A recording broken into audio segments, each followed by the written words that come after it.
Hello, and welcome back to Fulltime, presented by Amazon Prime. My name is Tamerra Griffin, and as of Monday evening this week, the NWSL's summer transfer window slammed shut. That means the door is now closed for teams to sign players who are coming in from outside of the NWSL. It has been such a busy summer. Trust me, I know that just as well as you guys. And so we felt that now was a good time to sort of reflect on that summer transfer window and assess how the 14+2 NWSL and expansion teams have done in terms of bringing in new players, bidding adieu to others, and what that might mean both for the second half of the season, which is well underway, and for the future, because a lot of teams are looking ahead, even beyond 2025, especially these two expansion teams in Boston and Denver. It's a lot to get through, a lot of names, a lot of opinions about those names and what that might mean for these teams. And so, of course,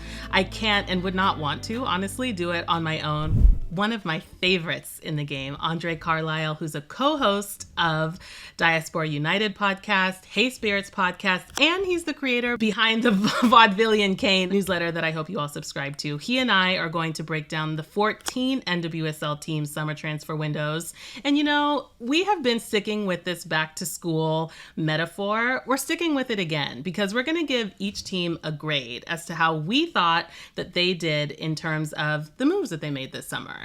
Now, there is one important note that I need to make clear before I go any further. Just so you know, this transfer window, the one that just closed, it means that players from outside of the NWSL can no longer be signed. But it does not mean that NWSL teams cannot continue trading amongst themselves.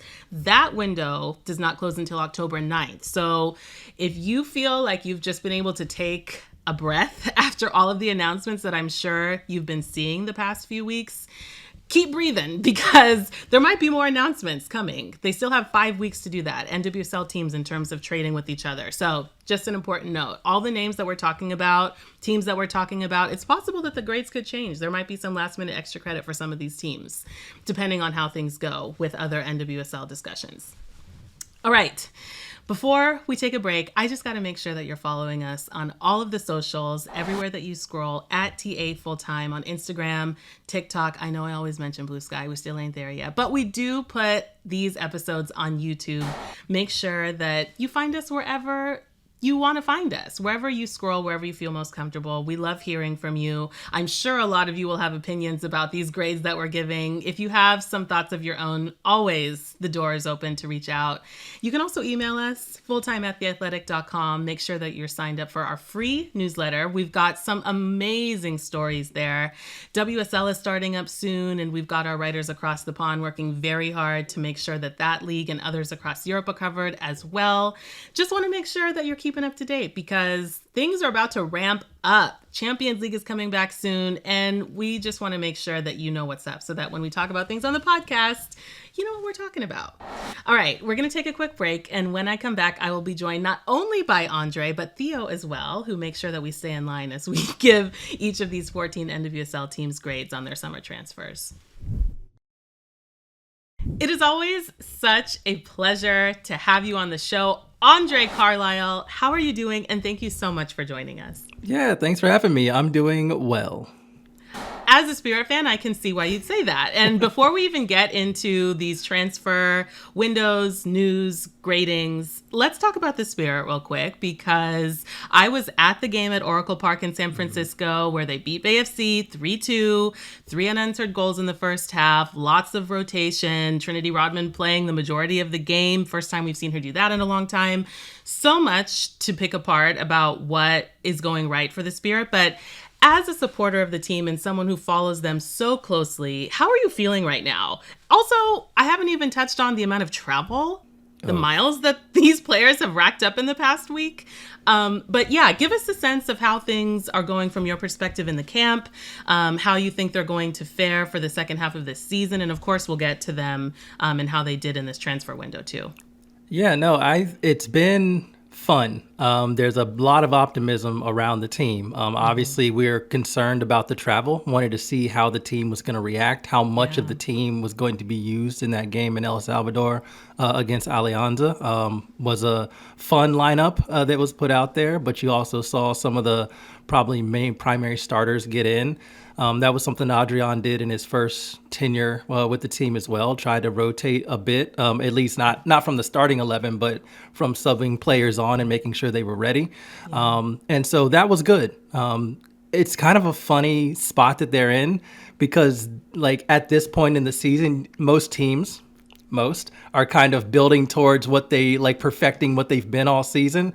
And the Spirit are kind of trying to build towards something at the moment under Adrian, because he was interim before, but he was building for Jonah, and now he's doing it on his own. So it's a unique situation, but a lot of optimism, a lot of fun players, a lot of fun performances lately. Yeah, completely. And I know from having listened in on the past few press conferences that the Spirit have had that you've been especially curious to see where Adrian is going and what his vision is in terms of the formations that he employs, the rotations, how he's going to utilize this ever deepening bench, which we'll get to when we talk about the Spirit's transfer window. But thank you for that dispatch. All right. There is so much to cover with this transfer window. I honestly, as capable as I know you and I are, Andre, we need to bring in a third person. So I'm going to invite Theo, our esteemed podcast producer, onto the show. He is going to join us, hopefully share some of his own thoughts, and also converse with Andre and I as we sort of break down how we think each of these NWSL teams has fared this summer. Theo, welcome. Hello. Great to have you on this side of the mic. It's great to be on this side of the mic on the glass. I think what I'll say is I'm here to moderate. I'm here to keep you two in check when it comes to the time. Otherwise, trying to keep Tamerra, some of those emphatic incendiary Tamerra Griffin takes just a little bit tighter to the producer clock. So call me a moderator. I'll be sitting in on this school examination, but not taking up too much. Yeah, Proctor not too Theo. much mic time for me. And why don't we kick things off, get school in session, and let's start with, I think, a team. Can't wait to hear what both of you have to say about this team, the North Carolina Courage, who I think there's been a lot of attention on this year for how they got rid of head coach Sean Nahas. They didn't bring in anyone in this transfer window, anyone substantial, and they sent Sydney Collins to BFC for $60,000 and loaned out Charlotte McQueen to the Tampa Bay Sun. Andre, why don't we throw it over to you first? North Carolina Courage, how are we grading these? Sometimes not making a move is the right move. Yeah. It felt like they needed to make a move. They've been creating a lot of chances and not scoring them. If you kind of look at their problem, that's been their problem for a number of seasons. I would have liked to see a goal scorer. They have Matsukubo, they have Jaden Shaw, they have Ashley Sanchez, 3 really dynamic, really fun creators, but nobody in central positions to put the ball in the net. So I feel like it's a missed opportunity. I agree. There has been a Caroline-shaped hole down in Cary ever since she left to go to City, and this definitely felt like an opportunity that North Carolina had to fill it. And I have to attribute this to the coaching change. It makes sense in a lot of ways to sort of hold off on making any major moves until you've brought in that next figure. Of course, they have an interim, but it seems, based on the lack of movement during this transfer window, that Nathan may not be around long enough to see through these changes. But to your point, Andre, North Carolina doesn't look bad right now. I am very curious to see how the rest of the season goes for them. I think Ashley Sanchez has looked fantastic. Matsukubo, 100%. She might be like a low-key MVP candidate if she keeps this up. I do have some teams that I think made the right choice by not making moves this transfer window, and the Courage are not that team. Can I push you two for a grade on the North Carolina Courage? I mean, I'm going to go an F. If you got work to do and you don't do the work, that's an F for me. Andre's red pen coming out in a big way. Truly. I am padding my grade with the fact that they don't have a permanent head coach right now and the fact that they're not doing terribly. So I'm going to say a D because the expectation was unfulfilled at the end of the day, nonetheless. Let's stick with this theme of the impermanent head coach, shall we? Let's head north to Chicago. Chicago Stars, they brought in Sam Angel from Swedish Time Norrköping. And we had Kati Heinrich from Wolfsburg, experienced defender coming in from the Euro. She was a free agent. And they just picked up last week Meg Bodie as well. A couple of players getting released there, Chardonnay Curran and Justina Gaynor. Tamerra, Chicago Stars summer transfer window. What did you make of it? The grade for me, C-. I'm contextualizing this to Chicago, who have had a season I would describe as painful. Honestly, I think the last couple of games under Ella Massar have been probably some of the most promising I've seen, and I'm including last season in that, honestly.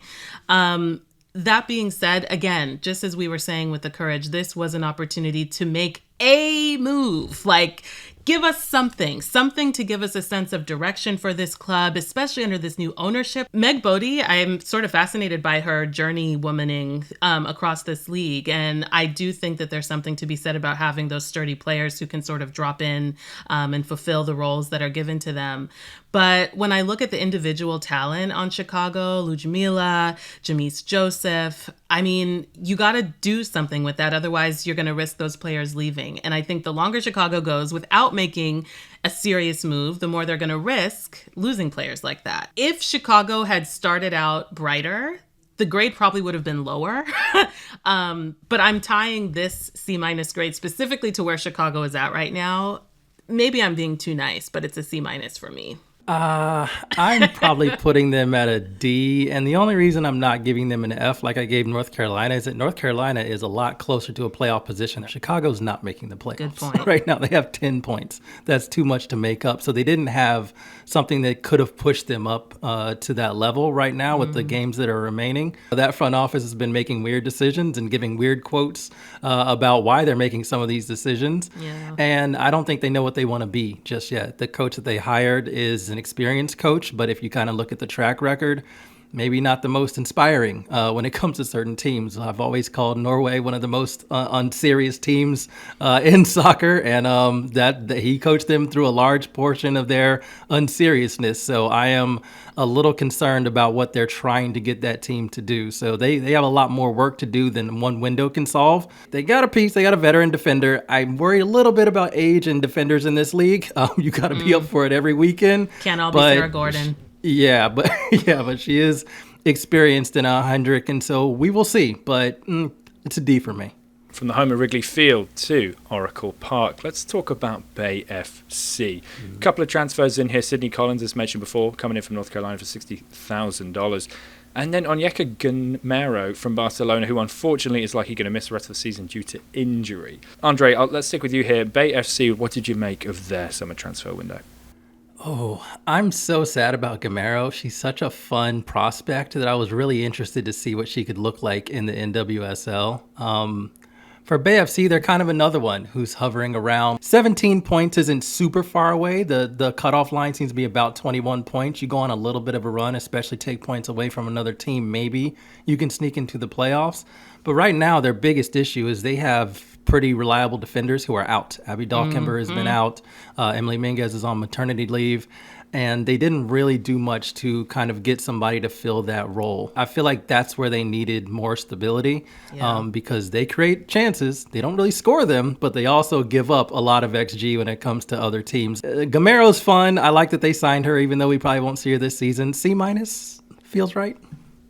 Yeah, I think that's fair. I'm going to be on a bit more of a tough love tip with this one, and I'm going to go with a D. Andre, I share all of your thoughts about the defense. I feel like they need a similar shift in presence in the midfield. I think that the midfield does well. I also see a lot of young players or players who are new to the league. And I think that in this part of the season, when they need to be making that playoff push, they would benefit so greatly from a more veteran presence in that midfield to hold steady the plays that they're creating, the chances they're creating, and totally agree about the defense. After losing Savi King, of course, the absences that you mentioned, Andre, Caprice Didasco has been doing well, but inconsistent, I think, recently. I hope that a couple months from now, when we approach playoff season, I'm not ruminating on what could have been with Bay because of what they may have missed in this transfer window. So it's going to be a D for me, with tough love. Tough love there from with tough love. Tamerra Griffin, said like a true Northern Californian, from the Blue Skies in the Bay to the team formerly known as Sky Blue, Gotham FC. Let's talk a little Gotham FC. Theo, sending me. Let's talk a little Gotham FC here. Tamerra, you get an A for the transitions. Let's stick with you, Tamerra. Not too much business there. We knew Jessica Silva was going to leave around the Euros, so she's out this summer. And then Kayla Duran's been picked up as a free agent. The return of Katie Stengel for an undisclosed fee from Crystal Palace, and Josephine Hasbo coming out of Harvard. What did you make of Gotham FC's summer transfer window? It didn't spark joy. And I say this as someone who first encountered Josephine Hasbo when I was covering NCAA in the Ivy League. She's fantastic. I'm really excited to see how she does with Gotham. Gotham has been sort of like the embodiment of a question mark for me, especially in the past couple of months this season as a team before we even talk about the transfers. And so I am sort of sitting with this question of like, where are we going here, friends? Like, what's the vision? How are you adjusting to the ways that teams are now learning how to manage you in games? What does it mean to start building consistently in that front line? You have all of this star power, and I am still looking for some cohesion. Katie Stengel, like certified goal scorer. I'm not totally surprised to see her back in the NWSL, another journeywoman across multiple leagues. But I don't really get a sense of where they want to go with these players. I'm keeping it somewhat neutral, like they're passing, but just with a C. Yeah, I think C is probably a bit ambivalent, I'm going to be honest. This team has been Esther and prayer is kind of how they've been getting by, and it's not really working all that well. I think if you look at their record recently, wins have been really hard to come by, and they didn't really get anyone to help that. They're lacking some midfield creativity.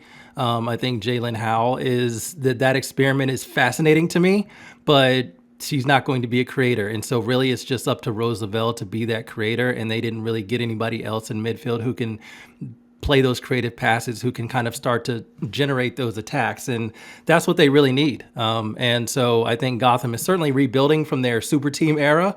They still have a lot of names, a lot of fantastic players. But I think that in terms of cohesion, it doesn't look the same because they haven't really found replacements for the people that they've lost, like a Yasmin Ryan, for instance. So, to me, I'm bordering on C- to D. Actually, you know what? I talked myself into it. Straight up D. It'd be like that sometimes. I'm sure actual teachers go through the same thought process when they're grading papers. Let me reread that line again. Right. Yeah, you get a D. From Rose Lavelle's team to the Rose City. I knew where you were headed with that. I love this. This is adding a whole other layer to this conversation. I love it. This is all that I'm here to do.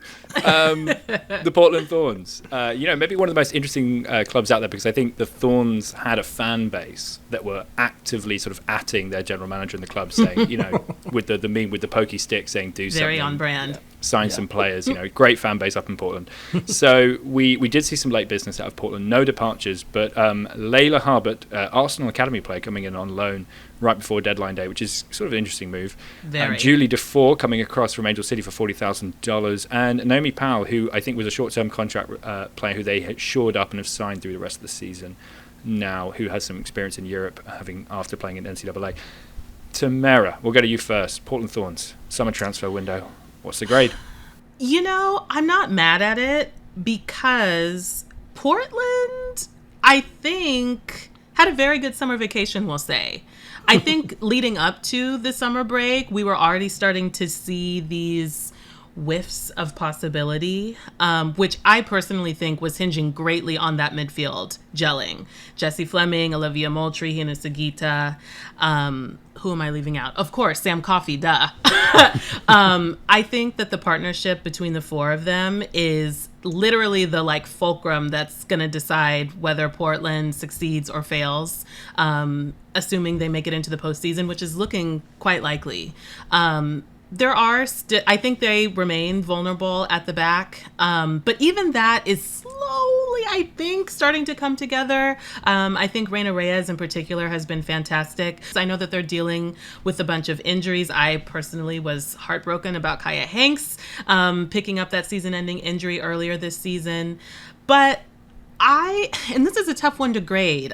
For me, there's like a class of teams, and I almost put Portland in this category. They neither made any major moves and also didn't really need to, in my opinion. So I almost want to put them in the pass-fail category. And they definitely pass, but it's because they're doing well right now. And I appreciate and totally respect a decision to sort of see where this group goes. For me, if I had to give it a letter grade, I guess like B-, but I'm more inclined to say that they were able to take this class as a pass-fail and they passed.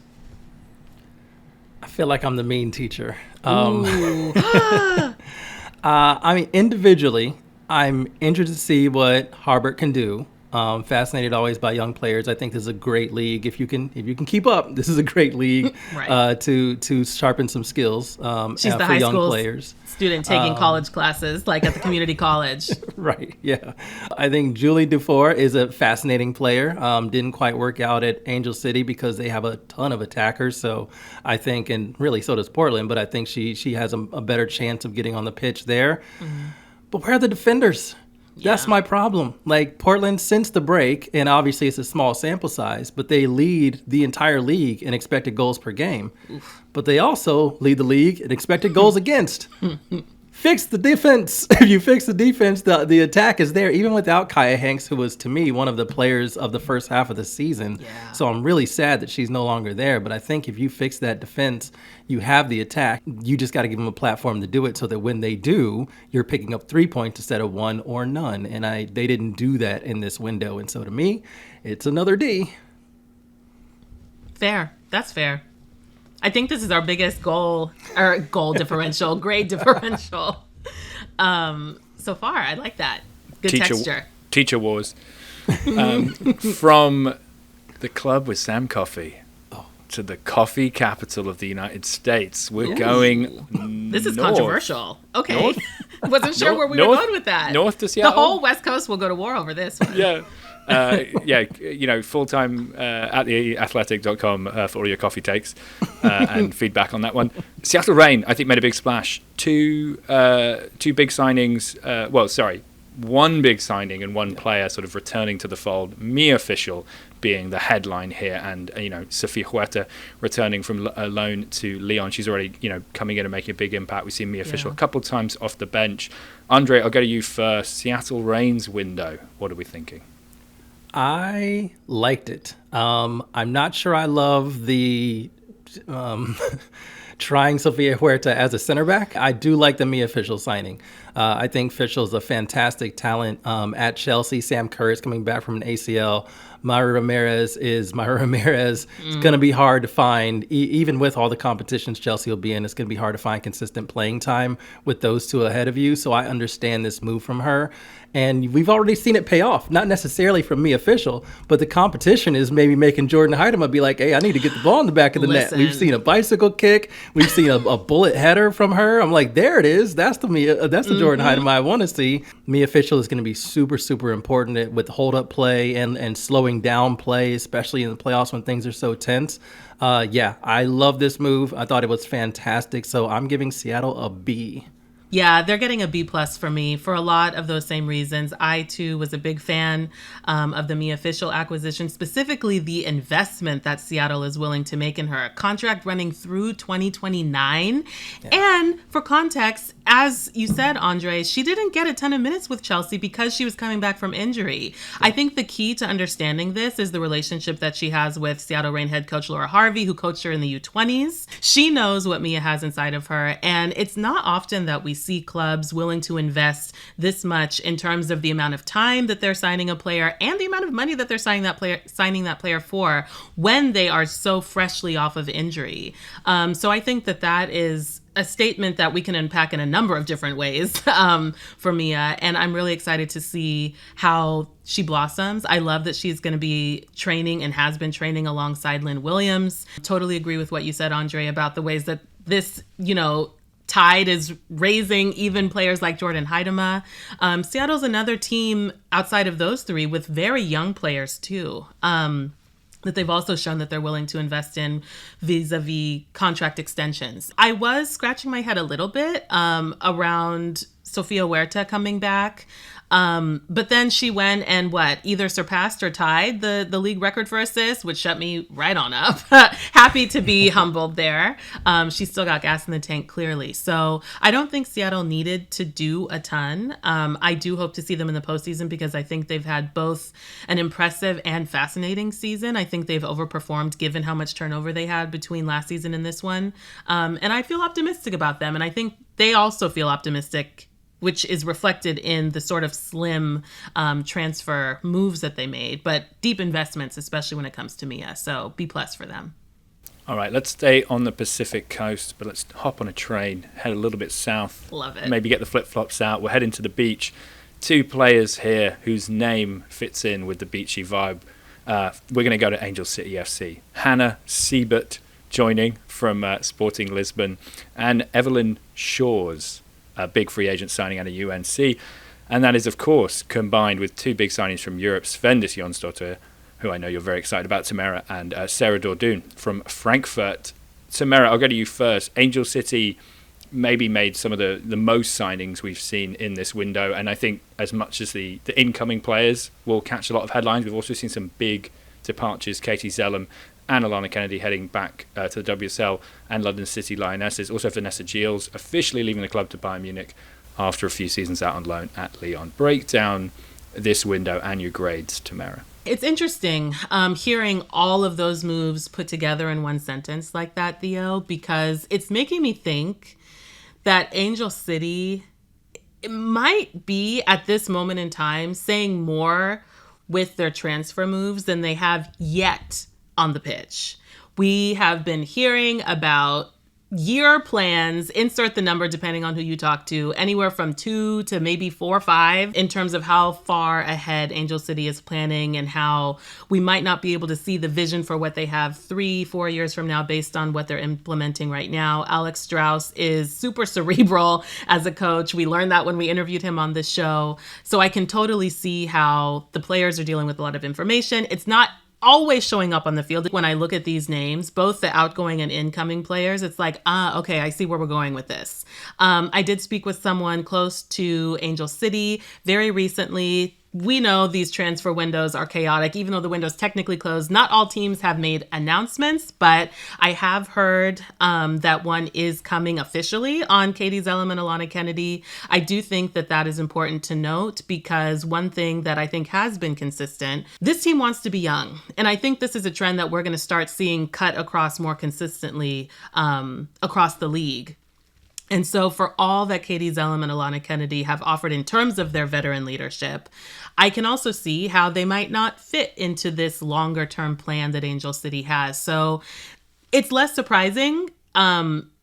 And it's very telling. And then we look at the other side, Svendis, young player, Evelyn Shores, super young. These fresh faces who have really high ceilings and are eager to learn especially from a coach who's just come over from Bayern. It all makes sense. And I think that they really nailed this. I think if you know ball and you support this team and you've been paying close attention, however the record might look at the end of the season, I do think that you can come back to these transfer windows and hopefully take some solace in the fact that this team is building with intention. Fingers crossed. This is my, not as a Northern Californian, but as a Californian, hoping that we will see the real fruits of this labor as early as the end of this season, but definitely by next season. So they get an A for Angel City, A for ambition. I think they nailed this transfer window. For me, you sign Svendis, you get an A. It's that easy. I've been waiting for her to come to the NWSL. I've been yelling about it for years, which sounds wild because she just turned 24 this year. So, she's just been one of those really talented players who I feel like is just missing that little, we call it X-Dog, right? We have these little bit of something that says, go at a player, go make something happen, be direct, use your skill, back yourself, and go do it. And I think this is the right team to do it. They have a ton of wide creators. We've seen Alyssa Thompson have a terrific season.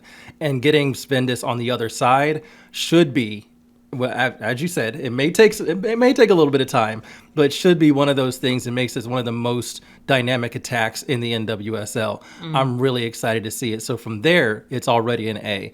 I love Evelyn Shores. I think that was a really smart pickup as well. And Siebert, we've already seen her between the sticks and making incredible saves as well. I wouldn't have mentioned her on the podcast maybe a week ago, but she's looking like a real talent there in goal, and I think that that's important. So, yeah, I think Angel City has done a tremendous job this window, and yeah, already had the A. They got an extra A. I'm not going to give an A+, but I'm going to just give an A and say, well done, good job. I'm really excited to watch this team the rest of the season, and of course for many, many seasons after that.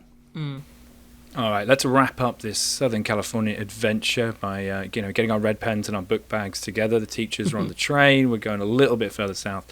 We are at the San Diego Wave, and what do we have but two big incomings? Lorena Fazer, free agent from Paris Saint-Germain, and Dudinia coming in from Sao Paulo for an undisclosed fee. Very exciting. It should be mentioned, major departure for San Diego during this window was Maria Sanchez going back to Tigres, which did happen a few months ago now, but it is worth a mention.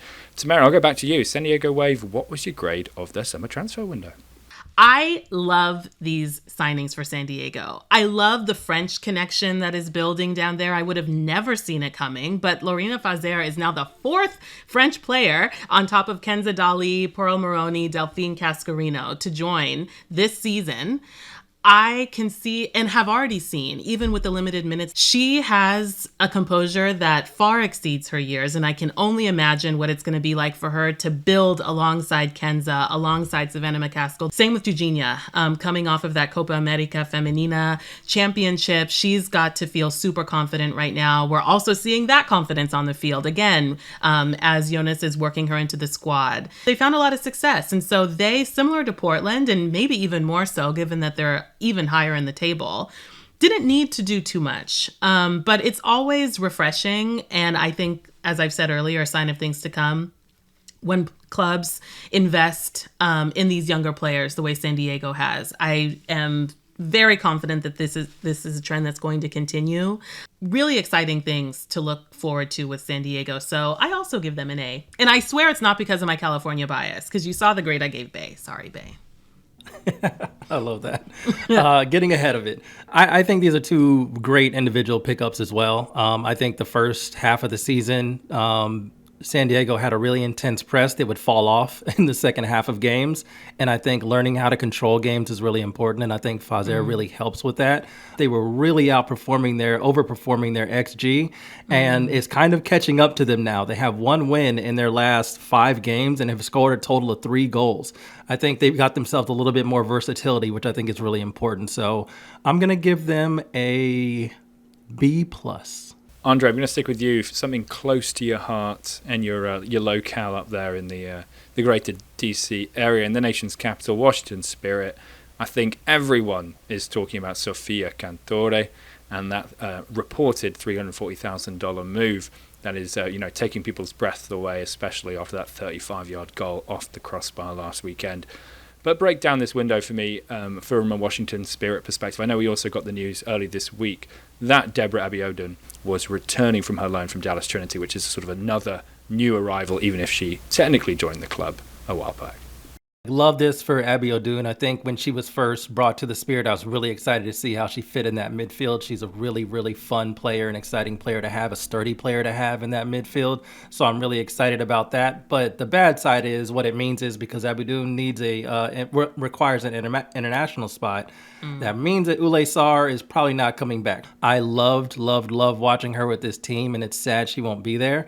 Ashley Hatch is on maternity leave, so shout out to her. But that's a player they can't rely on anymore in the middle of their attack. Gift Monday is really it, so they really need to get another player in there, and Cantore is super versatile. We saw it at the Euros. She can play, make those central runs. She can be an inside forward and get on the edge of the box and into the box to make crosses, or she can be a wide winger. And the Spirit love to move around. I think if you watch the game against Bay, that forward group was all over the place. They do a lot of moving around by design, And I think Cantori was the perfect player to get for that type of system. She's only 25 years old, really, really talented player, will be a step up in competition in terms of the league. But I think we saw during the Euros, she has the speed, she has the physicality for it as well, and she has the intelligence and the finishing ability and the assist ability as well. I just made up a word. But yeah, I'm excited about her a lot, and to see how she gets integrated in this team. I think it was a perfect pickup. Did you give them a grade, Andre? Oh, I'm sorry. I did not. It sounds implied, but just for the record. I was just rambling. Thank you so much for reminding me. No, they were good rambles. A. They were great rambles. In fact, my neck hurts a little bit because the whole time you were speaking, I'm just nodding my head. From the moment, like, it took maybe 5 touches of Sofia Cantori in the Euros for me to be like, yeah, she's going to eat this league up when she arrives. And I just remember feeling like a vicarious excitement for Spirit fans for when that tournament ended and she could get to DC. What an exciting player to watch. And when I think about the possibilities as she continues to build this partnership with Croy, with Trinity, with Gift, especially if she ends up going out on the wing, I mean, it's a little scary because the one thing that I think nearly all, if not all, of these Spirit attackers have in common is they want the smoke. They want the smoke, and they're very eager, it seems, to build these partnerships with each other. I am also a huge fan of Deborah Abiodun. I've been watching her since she was at Pitt. Following her since then, I thought she had a great WAFCON over the summer as well. I'm curious how she's going to be worked into this rotation because we know Spirit has a very deep bench, but I'm excited to find out, and it's nice to know that she's back with the team. We are still yet to see just how good this current roster could be, even pre, Sophia and Deborah joining. And when I think about what that means, and especially as we enter like the final third of this season, I get both very excited and very scared for everybody else. And I'm including Kansas City in that, to be honest. I think it's a question of the amount of time that they have left in this season and how quickly they'll be able to implement this very fluid, very entertaining style that Adrian seems to want to employ. So I almost didn't give them a grade as well. An A for me as well. From great spirits to delicious Kentucky bourbon. Let's head down. Oh my God, Theo, you're eating. We also need to speed up, everyone. Yes, okay. We are all eating through a lot of time. True. Yes, Racing Louisville, as hinted with the bourbon gag. Not a lot of business down there. We got Katie Scott on loan from Kansas City Current, which is sort of interesting in itself for the emergence of intra NWSL loans, and Christina Roque from the Utah Royals, goalkeeper, coming in for $50K as sort of a backup there, which is kind of interesting. Tamerra, we'll stick with you. Racing Louisville, an intriguing window for maybe one of the teams that are catching a lot of headlines right now. Yeah, intriguing window for an intriguing team having a very intriguing season relative to their past campaigns. I don't think that they need to make too many changes right now. They are looking probably better and more consistently better than they have in recent memory for me.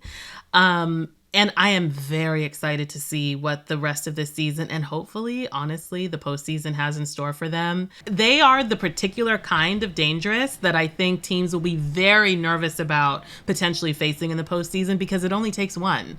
And Racing Louisville has shown that they can play that one game to knock a team off. So I'll say, because I mean that the lack of changes was a good thing, I'll give them a B, but they're more of a pass-fail for me, and they definitely pass because they're doing so well. I completely agree. I think last year they kind of were trying to make a push to make sure they made the playoffs, and they ended up kind of destabilizing the team a little bit because they brought in Janine Sonis, who was Janine Becky back then, and Bethany Balser, and I think that just they didn't really know how to fit those pieces in. This time, they said, know thyself. What they are is a very dangerous team, a very annoying team to play. Bully FC. Yes, they are going to be very aggressive with you. They're going to try and rely on Emma Sears doing some individual brilliance. They drafted signed a few young players as well coming out of college in Haas as well. I think so. I like what this team has done. I think they know who they are and how they're going to succeed this particular season and didn't need to upset that. So for me, knowing yourself is important. I'm going to give it an A, even though they didn't do anything. An A for not doing anything, something we can all aspire to there. I like that. This next team did do something rather big for the team sitting top at the table, a $600,000 acquisition of Ali Sentnor, the Utah Royals' #1 draft pick from a couple seasons ago, who's broken onto the U.S. national team.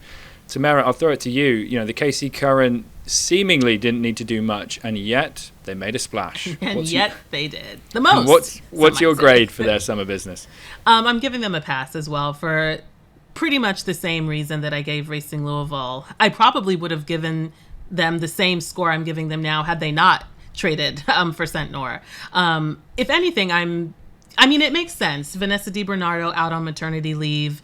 Their midfield is getting a bit older. They need to start planning for the future. I think what we're also starting to see across the league is how valuable a deep bench is, especially heading into the postseason. So it makes sense that they would want to bolster that as much as possible. It remains to be seen, the level of impact that she can have. But Kansas City is doing so well right now that it's hard to make that big of a splash on the field. This is one that I think will answer any questions that we have next season, maybe toward the end of this season. But it's a pass. I don't want to give this one a grade because Kansas City did not need to do anything. I guess similar to what you were saying, Andre, with Racing about knowing thyself. But this one feels a bit different to me just because of who Kansas City is and where they are on the table. So they pass. Yeah, I am a massive Ali Sentnor believer. I love this move for her, and I love this move for Kansas City. I'm giving them an A for this. I think Vanessa DiBernardo was at MVP level for the first part of the season. She was incredible, and now obviously she's not a similar style player as Ali Sentnor. Ali Sentnor is more of a dribbler, like on the ball.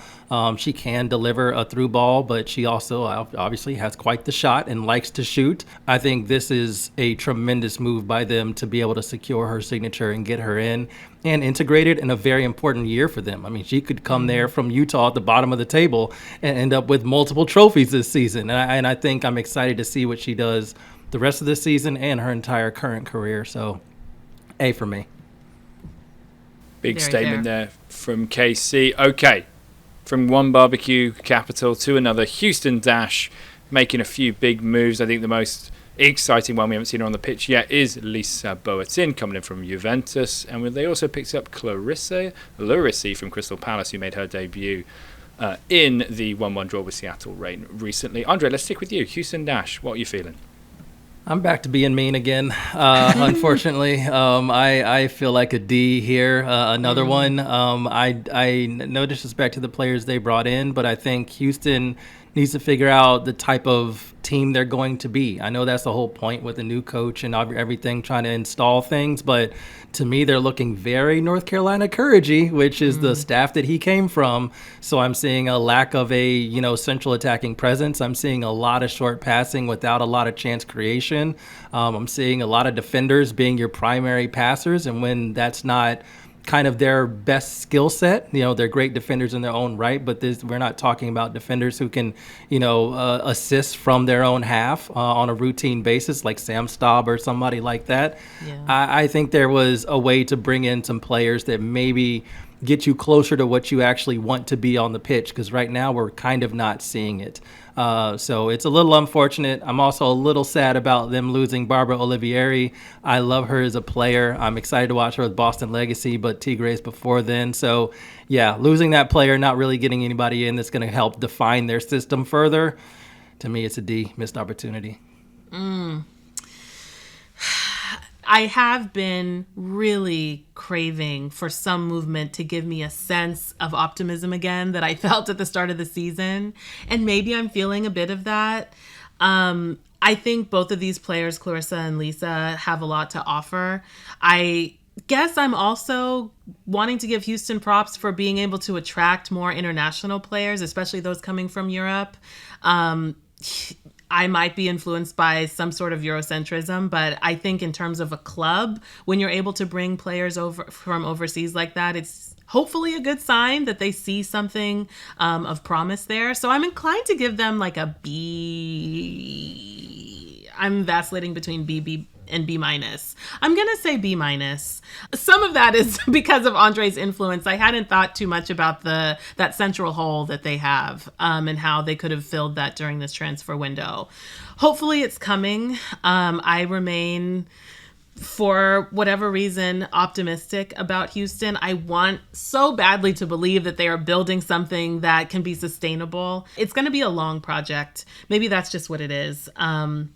So good on them for being able to sign pretty notable talent, I think. But we need to see the results on the pitch. So I'm going to say, what did I say? B or B minus? I already forgot.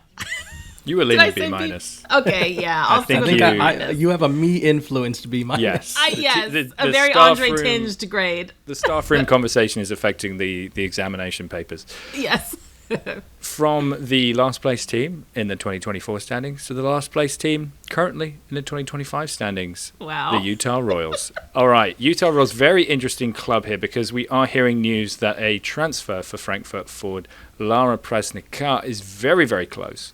As we record this, a very huge fee being reported out of Slovenian newspapers as well. They also picked up Arya Nagai from UNC, who I think has immediately come in and made a bit of an impact in there. Tamerra, we'll turn it over to you. Utah Royals, obviously they lost Ali Sentinel. We've already touched on that. But what did you make of the window as a whole for them? We are still waiting for more reporting on the cost of this Lara trade. But if the numbers that I've seen in the group chats in local Slovenian media are even in the realm of truth, I am side-eyeing Utah a bit because I personally was hoping for a bit more distribution of the funds that they got for that Sentinel trade. And I'm a bit surprised by this move. I do think, and this is sort of a narrative that we've heard quite a bit around Utah, that they have been extremely unfortunate with the number of injuries and health of the players. So similar to the sort of healthy wave that the Spirit are riding right now, I am very curious to see what a healthy Utah looks like. That being said, this was the time to make, I think, potentially some more moves, and I was surprised to only see 2. I've also heard that it's been really, really difficult to recruit players specifically to Utah from a lifestyle perspective. So it makes me curious who they may have attempted to get, but were not able to secure, which I think falls on the general manager. So they've been looking decent. I hope that they're able to build on this. But this transfer window still underwhelmed, given what they could have done with that cash. And so I'm going to give them a C minus. Yeah, not bad. I'm actually, but before this Prasnikar news came out, I was going to be they did not, they lost a lot of dynamism in their attack and didn't even try to replace it. But that's not quite the case. Maybe we can quibble about price, but I always find it interesting, especially in women's soccer right now. The market is... we don't know. It's undefined. Yeah. It's been artificially suppressed for a number of years, so it's stabilizing. So I think too much is made out of a price tag sometimes because we honestly do not know what the market is, and it's growing all the time. But that being said, Prasnikar is very interesting. He's a 27-year-old player from Eintracht Frankfurt. I believe I was looking at her stats earlier, and she has hit a combination of double-digit goals and assists in the Frauen Bundesliga every single season since 21-22. That's impressive. Might be useful, I think, if they can get her working in that position. I think one of the issues they had with Ali Sittner is they didn't really know how to integrate her, so just kind of let her cook. And with a young player like that has so many tools, I think you need to refine them, which is why I'm excited about her at Kansas City. But I think Utah could look better with Prasnikar, and I actually love the Arya Nagai signing. I think there's such a wealth of talent in the U.S. collegiate system that I think it is so fun that these players just show up and are very, very already familiar with the style of soccer to be played, but also really talented players as well. So I'm a big fan of this now. And I'm not a fan they're going to put on the performance they put on last season. I'm really disappointed in how Utah's season has gone up to this point. They're too far behind to recover it. But in terms of this window and the 2 players they brought in, to me, it's a C. It is very, very impressive. And I do like the talent that they've been able to secure. So C for me. Last but certainly not least, from the US mountains to the team that was top of the mountain last year and top of the world record transfer fees with the 1.5 million signing of Jackie Ovalle coming in last week. It is the Orlando Pride who also picked up Simone Jackson in this window and a backup goalkeeper in Cosette Morchet. Andre, I'll turn it over to you. This is our final segment of the transfer grades. The Orlando Pride, breaking records, splashing the cash. What did we make of it?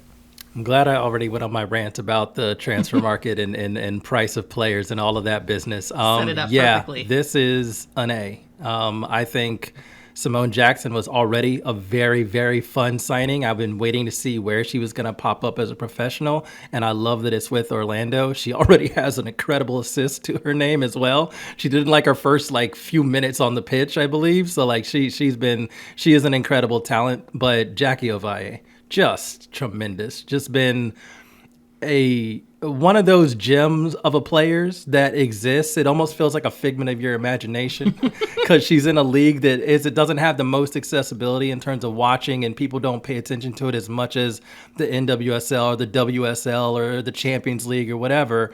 But this is a player that almost has unlimited creative potential. Left-footed, can play on the right or the left. When she plays on the right, just the angle she can find, the strike she can put in, the assist she can find, the vision she has. Absolutely tremendous player. I think I'm sad that they don't have Barbara Banda. I'm sad about her injury. Her and Ovalle would have been extremely fun.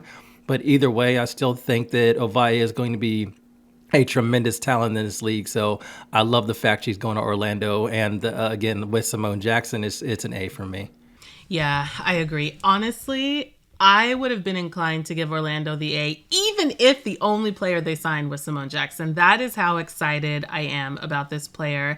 Like you said, she wasted no time making an imprint for herself, leaving her mark in this league, and she's just getting started. I love that she's going to be able to train alongside these players under Seb Hines and his coaching staff. It just seems like a perfect match for a player of her ambition and her skill and her resume to come to a team like this that also has ambition, especially coming off of their championship and Shield run last season. They have a lot to prove, and the bar has definitely gotten higher courtesy of them. I think that the burden on teams like that is to keep finding ways to reinvent yourself. And I know, Andre, you'd mentioned that the Spirit are always making these signings that you never saw coming. Both of these, honestly, with Simone and certainly with Jackie Ovalle, were like, wait, what? And I remember saying on another podcast, another full-time podcast, that I know, Theo, you and I were trying to glean based on the location tags that Jackie Ovalle was putting over the summer. She was having a beautiful Euro tour, only to land in the NWSL. So the magic continues with this player, and it will certainly continue once she starts playing for the Pride.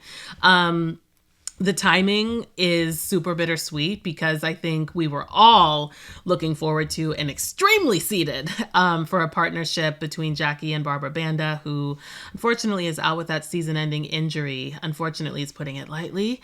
But this is a great time for the Pride at the same time because of Barbara's absence. I cannot wait to see her take the field and to start building partnerships even with the likes of Simone Jackson. So I think the Pride nailed this. They have shown, certainly from an ownership perspective as well, how serious they still are about this team. They are not trying to rest on the laurels of last season. They only want to build. They're only looking forward and upward. And I think these signings during this transfer window 100% reflect that. So I think I want to give them an A+. A+. Well, there you go. What a way to end it. Probably with in your mind then, Tamerra, the winner of the summer transfer window is probably the Orlando Pride. Yeah. Andre, for you, any other team maybe won the transfer window? Spirit in Kansas City. I think the players they got were interesting players, super talented players, and players that can elevate them. Obviously, remains to be seen how they get integrated throughout the rest of this season. But I think all three of those teams leveled up in a way that I didn't expect in this off season or this summer window. And bring on the playoffs. Bring on the playoffs. Examination over. You can put your pencils down. And there we have it. Those are your summer transfer grades. I always learn so much from these conversations that we have with the folks that we bring onto the show. And today was no different. Like I said, there was a lot to get through. Thanks for listening, though. And of course, like I said earlier, if you have thoughts and opinions, grades that you would like to make known, feel free to reach out to us in all of the ways that you can. And in addition to that, just so you know, The Athletic and Yahoo Sports have partnered to deliver the very best coverage of women's sports, not just women's soccer, that you can find anywhere on the internet. I will say that. Make sure that you check out the Women's Sports Hub at sports.yahoo.com/women-sports. The link, as always, is in our bio. Thank you for joining us for this very important transfer window discussion. I am Tamerra Griffin again, and I will be processing all of this and probably stretching my legs. I'm very sore from a workout I did yesterday on Instagram and Blue Sky. I'm so used to hearing Meg in her sign off here, but wishing her the very best if she happens to be listening to this, if she has time because of all the family things that she's up to. But if you're listening, Meg, hi, hope you're doing well. Can't wait to have you back soon, but also take your time and enjoy this very special time. This podcast is not possible without our producer and exam proctor, Theo Lloyd Hughes, our video producer, Leah Griffin, and our executive producer, Emily Olson. Thank you, as always, for listening, and we'll see you soon.